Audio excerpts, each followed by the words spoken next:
Itoophiyaa keessatti qabsoon karaa nagayaa fi mariin araaraa sadarkaa biyyaalessaatti murteessaadha.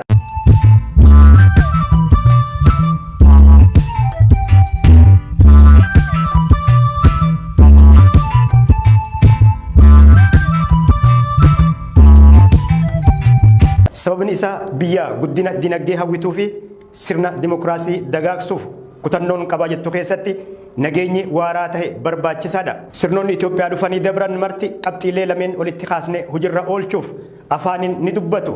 Dubbii afaan irraa kan hafe garuu gara hojii qabatamatti hin jijjiiran. Biyya nageenya hin qabne takka keessatti sirna dhablummaan lubbuu namaa fi qabeenya balleessutu babal'ata. Itoophiyaa keessattis ilaalchi siyaasaa paartii aangorra jiruun ala kan biraa keessummeessuun baratamaa miti. Aadan booddeessaan danqaa sirna dimokiraasii ta'e kun dhufaatii muummicha ministeera Abiyyi Ahmad bara 2018 booda ni hafa abdiin ji'us ture. Garuu abdiin ture guutummaatti ni fashale. Erga muummichi ministeera Abiyyi Ahmad jijjiiramaan gara aangootti dhufanii Itoophiyaan filannoo tokko geggeessitee jirti. Filannoon sunis olaantummaa paartii Biltsiginnaa amma biyya bulchaa jiruutiin kan goolabame. Boordiin filannaa biyyaalessaa Itoophiyaa paartiin badhaadhinaa amma biyya bulchaa jiru teessuma paarlamaa 436 keessaa 410 injifate jechuun yeroo sanitti ifatti labse.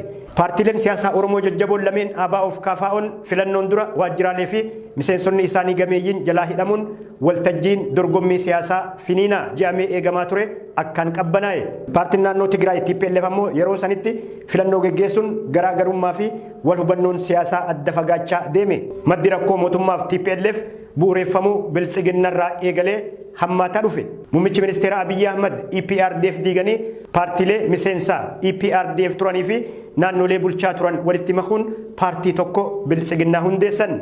TPLF garuu kana keessaa moggatti bahe. Muummichi ministeera Abiyyi Ahmad kaabinoota isaa 22 keessaa 3 mormitootarraa sadarkaa ministeeratti guddisuun muudan. Kun ammoo jijjiirama siyaasaa biyyattii keessatti baramin tahee galmaa'e.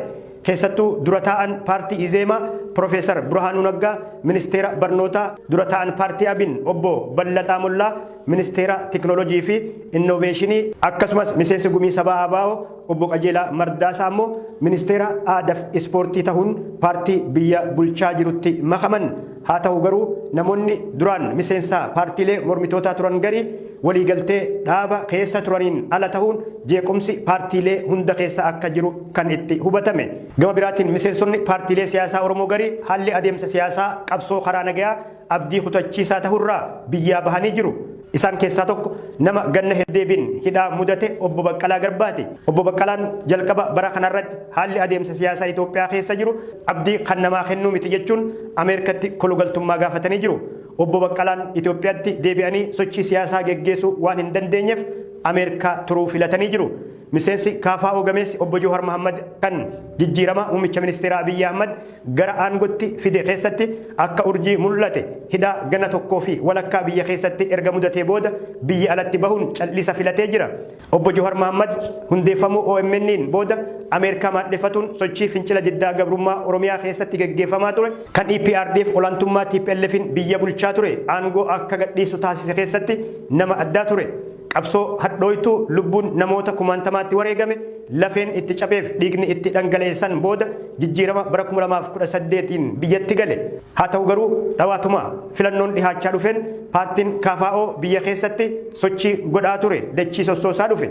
Dura taa'an KFO Profeesar Mararaa Guddinaa, obbo Joowar Mohammediif obbo Baqqalaa Garbaafaan godinaalee Oromiyaa adda addaa kanneen akka Harargee, Arsii, Baaleef, Shawaa keessa naanna'uun caalatti jaalala paartii KFO'f uummanni qabuu fi fedhii filannoo karaa nagayaatiif uummanni qabu madaalanii jiru. Garuu ajjeefamuu artistii Haacaaluu Hundeessaa waxabajjii 29 bara 2020 Finfinneetti raawwatameen booda obbo Joowar Mohaammed, obbo Baqqalaa Garbaa dabalatee miseensonni KFO gameeyyiin hedduun hidhaa mudatanii jiru. Yeroo sanitti mootummaan ajjeechaa artistii Haacaaluu Hundeessaa ka'umsa jeequmsa siyaasaa godhatuun miseensota paartiilee siyaasaa hidhee filannoo kophaa isaa geggeessuun aangoo qabate jechuun qeeqni bal'aan ka'aa turee jira. Paartiileen qabsoo karaa nagayaa geggeessanii fi kanneen hidhannoon sochii godhaa turan sirna hunda hirmaachisu ijaaruuf kutannoon qaban baay'ee gad bu'aadha. Kun ammoo paartii biyya bulchuuf carraa ta'e. Mootummaa qeequu fi kaan ammoo qabsoo hidhannoon bulchiinsa muummicha ministeera Abiyyi Ahmad loluu eegalan. Lolli TPLF fi mootummaa Itoophiyaa kan waraana bilisummaa Oromoof mootummaa Itoophiyaa jidduutti adeemsifamaa jiru akkasuma fincilli lola makate naannoo Amaaraa keessatti geggeeffame hundi madda yaada addaa qabaachuurraa TPLF kan ganna 27 oliif olaantummaan biyya taligaa ture warra kaleessa ergatuun buluun qaanii itti tahuun lola filate humnootiin Amaaraa Oromoon aangoo biyyattii qabatee jira hegereen Amaaraa dukkanaa deema jechuun walitti qaban Oromoo diinuunfatuun lolatti seenan waraanni bilisummaa Oromoo immoo gaaffiileen siyaasaa Oromoo lubbuun itti dabre dhiigni itti dhangala'eef lafeen itti cabe hin deebine jechuun falmii karaa hidhannoo jabeesse. Kana jidduutti lammiileen nagaa ajjeefamuuf miidhaaleen jabaate miliyoononni qe'ee isaanirraa buqqa'uun harka namaa eeggatuuf dirqaman paartiileen siyaasaa Oromoo ABO'f KFO'n erga filannoo bara 2021 as qabsoon karaa nagaa abdii kutachiisaadha jechuun haala ulfaataa jiru irra deddeebiin ibsan.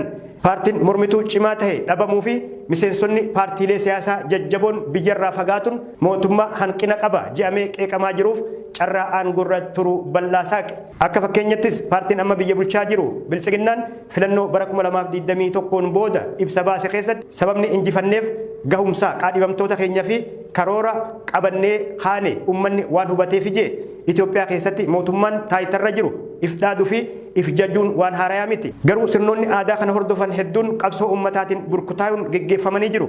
Biyyattii keessatti aadaan karaa nagayaatiin aangoo dabarsuu hin jiru. Mootummaan qaamota faallaa isaa jiran humnaan harka micciiruu fedha.